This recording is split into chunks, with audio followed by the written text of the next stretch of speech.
আসসালামু আলাইকুম। কেমন আছেন সবাই? ভালো আছেন আশা করি। আ আলহামদুলিল্লাহ আগামী পরশুদিন হচ্ছে আমাদের ঈদুল আযহা। সো সবাই ঘরে যাচ্ছে। বেসিক্যালি আমি গতকালকে দেখলাম এক্সপেরিয়েন্স শেয়ার করব আপনাদেরকে যে চট্টগ্রাম থেকে বিভিন্ন ডিস্ট্রিক্ট আছে বরিশাল, নোয়াখালী, ফেনী প্লাস হচ্ছে যে কুমিল্লা, ঢাকা, ময়মনসিংহ এটসেট্রা চট্টগ্রাম থেকে ৬৩ জেলায় যাওয়ার জন্য প্রস্তুতি নিচ্ছে দেখছিলাম।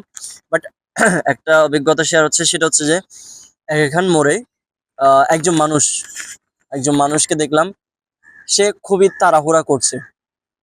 তাড়াহুড়া কেন? বাসে তো গাড়ি মানে বাসে তো জায়গাও পাচ্ছে না। ইভেন গাড়ি খুবই কম। এখান মোড়ের কথা বলছি। গাড়ি খুবই কম। সে পারছে না যে বাসের একবারে ছাদের উপর বসতে।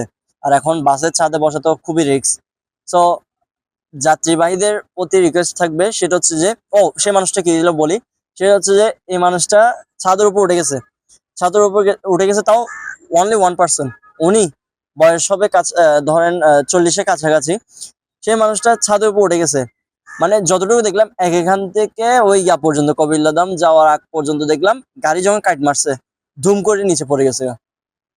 ধুম করে নিচে পড়ে গেছে আপনার ইয়ার কি ইস্পানি সামিটের ওই ইন্ডাস্ট্রির সামনে গেটের সামনে। তো আলহামদুলিল্লাহ উনার হয়তো নেক হায়াত আছে বলে উনি বেঁচে গেছে। ঠিক আছে। তো উনার যদি হায়াত না থাকতো তাহলে গাড়ি পিছিয়ে চলে যেত।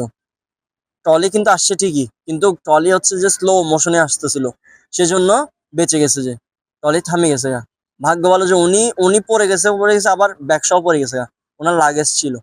তাই বলছি প্লিজ আপনি লেট করে যান, দয়া করে লেট করে যান, কিন্তু মানে এরকম রিস্ক নিয়ে যায় না। কারণ আপনার পরিবারে আপনার ইনকামের টাকা দিয়ে আপনার পরিবার চলে।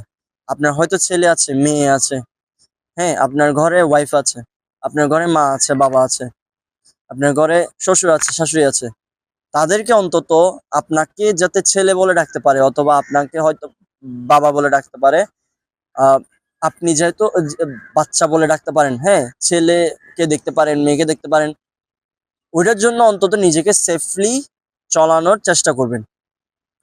কিছুদিন আগে তো দেখলাম, কিছুদিন আগে না কথা বলি না, আমাদের পাশের এলাকার বলি, একজন ভাইয়া, ওনার ওয়াইফ হচ্ছে যে মেডিকেলে, ওনার ওয়াইফকে দেখতে মানে যাওয়ার সময় উনি রোড অ্যাক্সিডেন্টে মারা গেছে। তাহলে ইন্না লিল্লাহি ওয়া ইন্না ইলাইহি রাজিউন। তো এই জীবনটা কেন? আগে নিজেকে সেফলি রাখবেন। ওই যে নিজে বাঁচলে বাপের নাম কেন বলে জানেন? কারণ আগে নিজে সেফটি থাকতে হবে। যদি নিজে সেফলি যদি চলেন তাহলে অবশ্যই আপনি সবাইকে বাঁচাতে পারবেন। ওই যে আমি একটা কথা সবসময় বলি, সমস্যা তো নাই, আপনি আজকে না খেয়ে থাকেন না, কিন্তু পরিশ্রমটা করেন, নিজেকে একটু সময় দেন। আজকে খান না আর কি, কালকে খাবেন না যে এটা গ্যারান্টি আছে? অবশ্যই খাবেন। আল্লাহ আপনাকে খাওয়াবে। রিজিকের মালিক আল্লাহ। তো এভাবে তাড়াহুড়া করে নিজের লাইফটাকে ধ্বংস করিয়েন না। ঠিক আছে? সবাই ভালো থাকবেন, সুস্থ থাকবেন, দোয়া রাখবেন। অগ্রিম ঈদের শুভেচ্ছা। ঈদ মুবারক। আসসালামু আলাইকুম ওয়া রাহমাতুল্লাহি ওয়া বারাকাতুহু।